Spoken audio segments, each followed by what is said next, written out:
everybody, welcome back to Jana's Legacy Farm. For those of you who are new here, my name is Kelsey, and my husband and I have a small farm here in southeast Michigan. We raise beef cattle, miniature cattle, chickens, and we also produce maple syrup and honey. Now this year is the first year that we have raised our own bees for honey.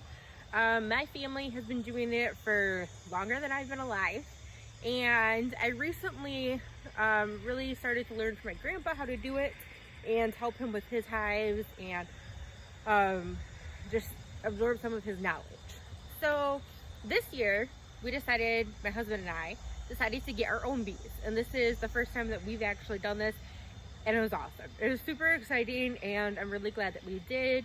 And we're still learning from grandpa, and that's awesome too. I'm glad that I have the opportunity. So we had some really cool things happen on the farm this week, and I kind of wanted to give you guys a little bit of a recap.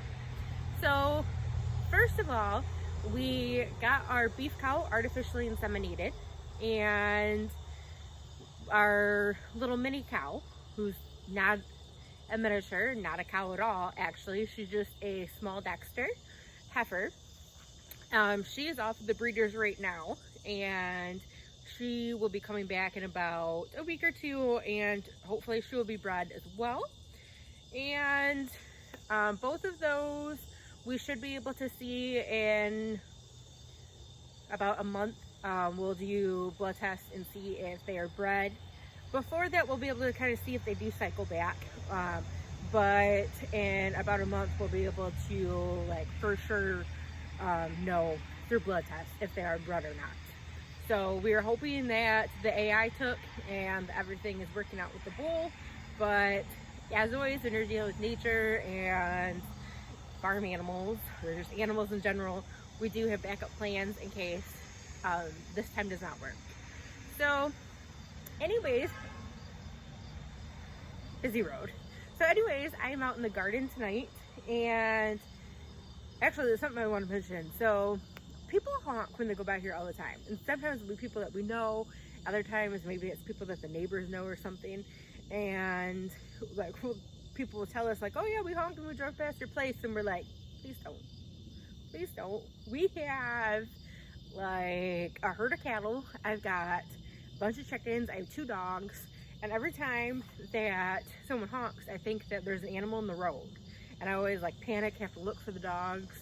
And even now it made me stop and think, but I know both of them are in the house, you know, and our cattle are all in and everybody's secure, but that always gives me a little heart attack when people honk. So I'm like, please don't. Anyways, so I wanted to be out here in the garden tonight and show you that my sunflowers have been popping open. I don't know if you can see behind me, kind of got a lot of like Jack and the Beanstalk vibes going on with these pole beans that are just looking awesome on this trellis. I love it. I'm so glad I decided to do that. It is just wild and crazy, and I am here for it. And I actually, so these are my Chinese noodle beans.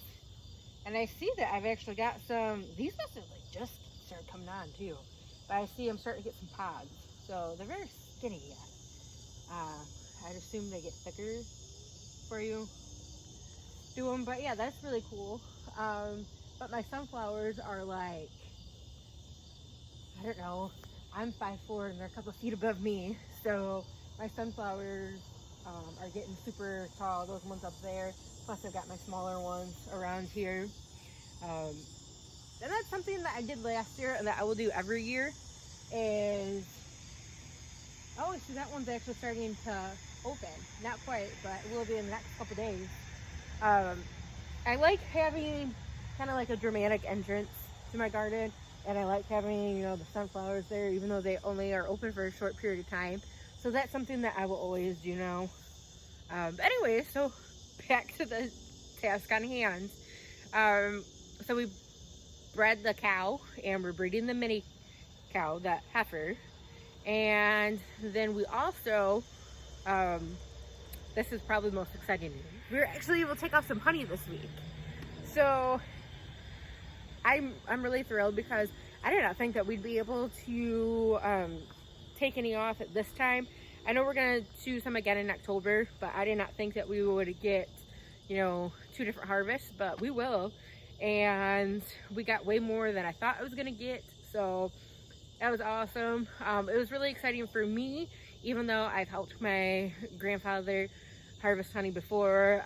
I've done that, so that's not new to me, but there's just something about being able to harvest your own honey. Like, you know, I got these bees in the spring, I cared for them, I prayed for them, I've hoped that, you know, they were gonna work out and do their job. I worried over them, and you know, here we are. I was able to get honey off, so it's definitely a really awesome feeling. And I was happy too, because Brandon got to go with me, my husband, and he got to help me take the honey off and kind of see how all that goes, because he's never actually helped with the honey harvest. He's never actually seen how that works out, and he was super excited to see that. It's really cool, and I hope to have more videos next time too. But it's a really cool experience regardless, and especially when they're your own bees and it's your own honey. That was just, it was a great feeling. That was like I was on cloud 9 on Monday. We were so excited.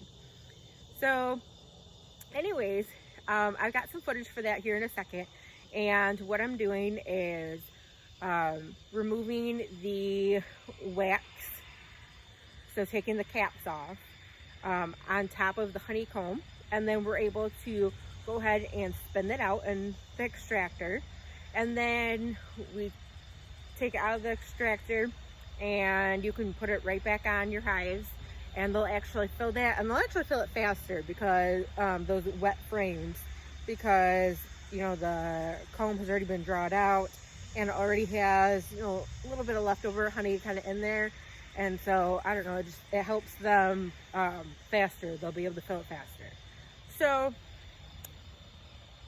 let's go ahead and I'll show you that footage, and you kind of see that, and I'll be right back.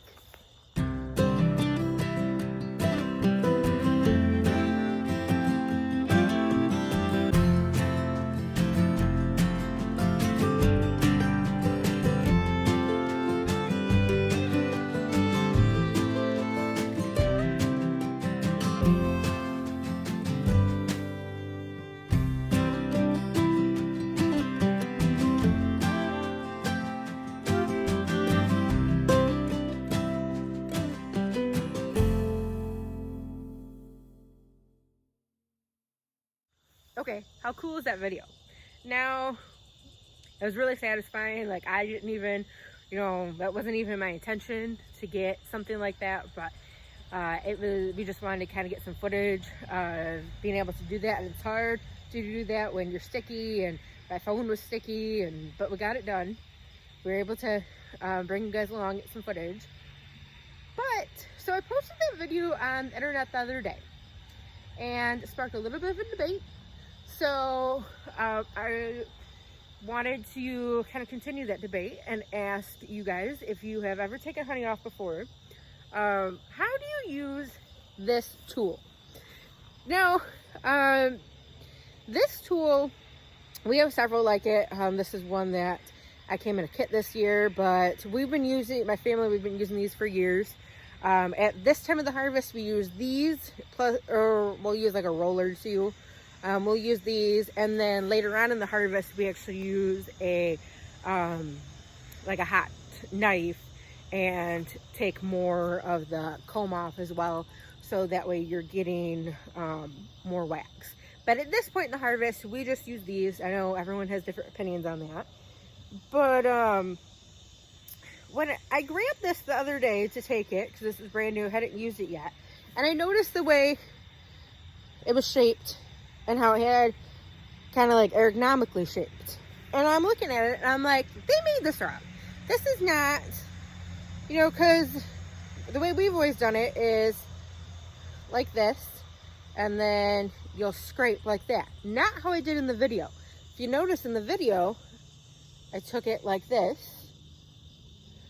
I had, you know, my fingers and all the guides there, and was able to kind of just go along and scoop the wax off that way. So, like I said, we've always gone like this, and I was looking at it and I'm like, man, that's just not made to do that. Didn't really think anything of it. I get to my grandparents' house. Sorry, I'm starting to lose some of my light here, I see. But I'm getting to my grandparents' house and we're going to do that. Take off the honey. My grandpa's like, well, someone told me the other day a different way to do it is to flip it over and just kind of go like that and go faster. And he said, you know, when they last took honey off, that's how they did it, and he really liked that method. So I'm like, okay, like that makes sense with the way it's made, let me try that. So I tried that, and let me tell you, I really liked that method. It was I thought it was still pretty fast, and I also thought that it cleaned it up more, and that way you weren't leaving as many like pieces of wax in there to be filtered out of the honey. So I liked that, and I thought that was really neat. But when I posted that video online, it was so funny because I had several people comment and tell me like, you're actually using that tool wrong, you need to be using it the other way, you know, like this way. And I got a kick out of that because that's the way we've been doing for years, and I really don't think that's the way you're supposed to be using it. I think that we've been using it wrong all this time.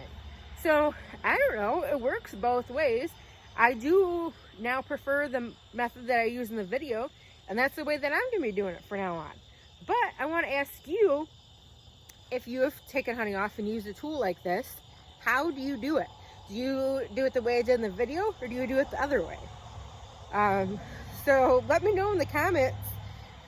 But I'm telling you, this is designed to be used the way I did it, because it's made to be gripped like this. It is not made to be gripped. I mean, that's not right. It's not made to be gripped like this. So I'm really thinking it's designed to be used the way I did in the video. So let me know if you harvest honey, how you do it, and we'll kind of compare that. But anyways, thank you for joining us today, guys, and I'm going to finish up evening tours here and go in the house. But thank you guys, and thank you for everyone who has followed our journey. I was just looking back the other day at my goal list, actually, and I have completed all of the farm goals that I wanted to for this year already. And it's only August. We still have several months left. So I actually have to go back now and make some new goals. So thank you to everyone who has supported our goals and watched us this far. We appreciate you. Thank you for watching this video. Have a great day, guys.